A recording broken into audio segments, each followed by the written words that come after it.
Para saudara dan saudari yang Tuhan cintai, selamat pagi dan selamat bertemu lagi dalam Renungan Harian edisi hari Senin tanggal 20 Juli 2020. Mengawali hari yang baru ini, kita hendak mendengar dan merenungkan sabda Tuhan. Marilah sebelum kita mendengar dan merenungkan sabda Tuhan, kita berdoa.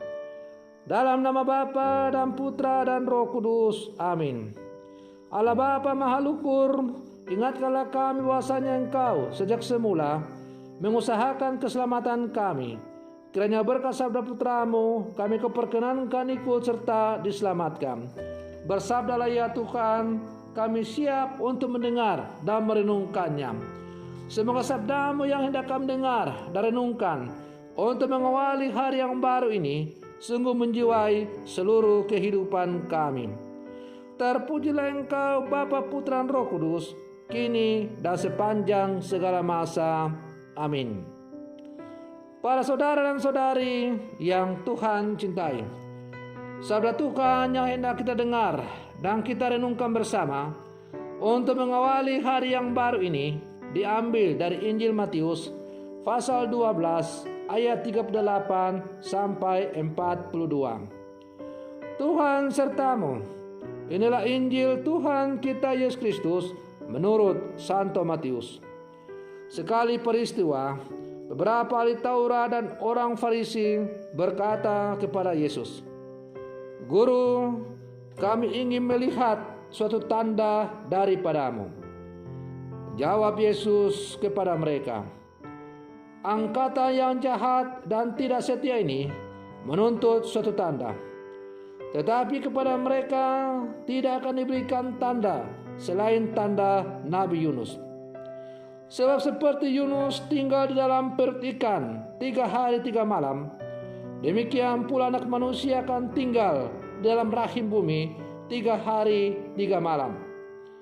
Pada waktu penghakiman, orang-orang Niniwe akan bangkit bersama angkatan ini dan menghukumnya juga.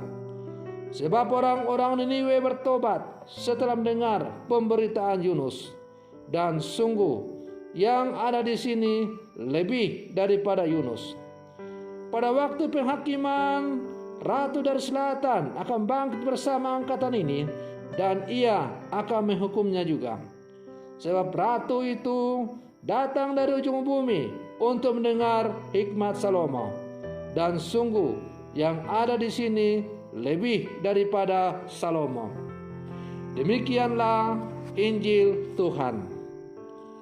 Para saudara dan saudari yang Tuhan cintai, salah satu alasan mendasar mengapa Yesus memberi cap kepada orang Farisi dan ahli Taurat sebagai angkatan yang jahat, sebagaimana kita dengar dalam bacaan Injil tadi, adalah karena mereka menuntut Allah memberi satu tanda yang sejalan dengan pikiran mereka dan bukan menurut pikiran Allah. Mereka memaksa Allah untuk bertindak dan berbuat seturut apa yang ada dalam pikiran dan kehendak mereka. Seolah-olah kalau Allah bertindak lain, maka dia bukan lagi Allah yang benar, yang layak diimani. Maka Allah yang mereka wartakan dan imani adalah Allah yang bertindak sesuai dengan apa yang dipikirkan oleh para ahli Taurat dan orang-orang Farisi. Para saudara dan saudari yang Tuhan cintai, tanpa disadari, tidak jarang bahwa pikiran orang Farisi dan ahli Taurat seperti itu hadir juga dalam pikiran banyak orang Katolik yang hidup dewasa ini.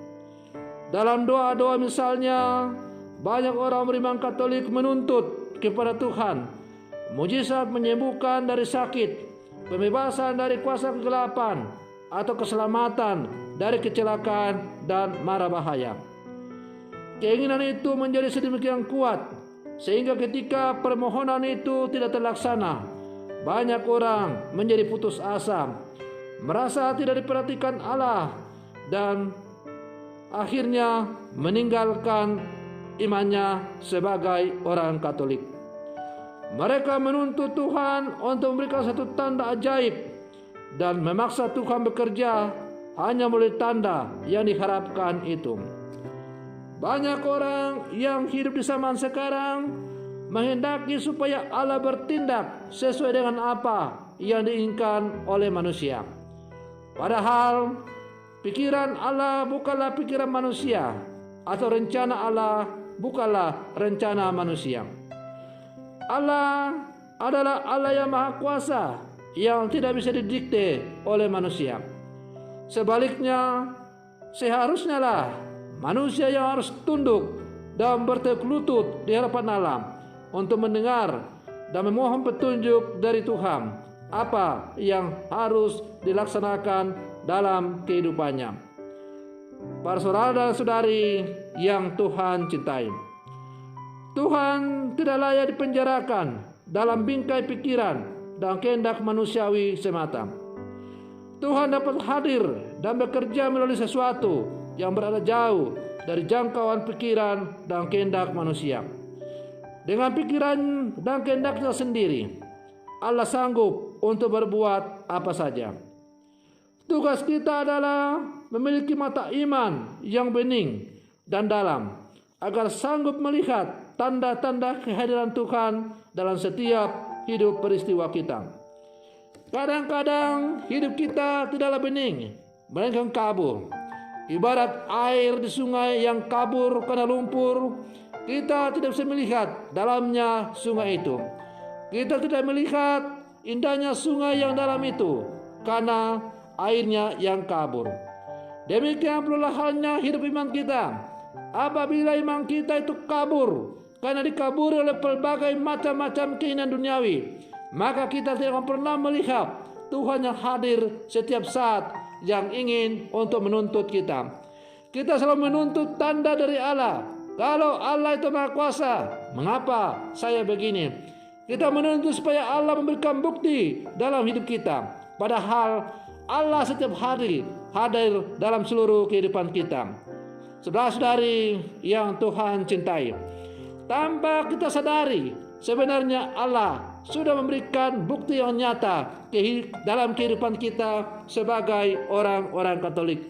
Bayangkanlah para saudara dan saudari, nafas kehidupan yang masih kita miliki di hari ini. Siapakah yang memberikan nafas kehidupan kita itu? Bukankah itu berasal dari Allah? Seandainya Allah tidak memberikan lagi nafas kepada kita, maka kita tidak akan mampu untuk melihat hari yang baru ini. Maka itulah tanda yang Tuhan berikan secara nyata dalam kehidupan kita. Hanya saja karena kita dikotori oleh berbagai macam-macam pikiran dunia, maka kita tidak bisa melihat tanda Tuhan yang sungguh luar biasa dalam hidup kita. Maka marilah kita sebagai orang-orang Katolik yang hidup bersama sekarang, kita terus mengasah mata iman kita. Kita jangan mencontoh orang-orang Farisi dan para ahli Taurat yang selalu menuntut tanda, padahal mereka tidak berjuang untuk mencari Allah dalam seluruh kehidupan mereka. Allah yang mereka inginkan adalah Allah yang bertindak sesuai dengan pikiran mereka. Kita tidak boleh seperti itu. Kita harus bertindak sesuai dengan apa yang dikehendaki oleh Allah. Sesuai dengan doa ia sendiri ketika ia berdoa di Taman Zaitun. Ya Bapa, jikalau boleh piala ini berlalu daripada aku, tetapi janganlah apa yang aku kehendaki, tetapi terjadilah saja kehendak-Mu. Maka demikianlah sebaiknya orang-orang Katolik selalu berkata, Tuhan, terjadilah kehendak-Mu dalam seluruh kehidupan kami. Maka mari kita berjuang berkata di hadapan Tuhan, Tuhan, terjadi saja kehendak-Mu dalam seluruh kehidupan kami di sepanjang hari ini. Semoga demikian. Selamat pagi. Tuhan Yesus memberkati.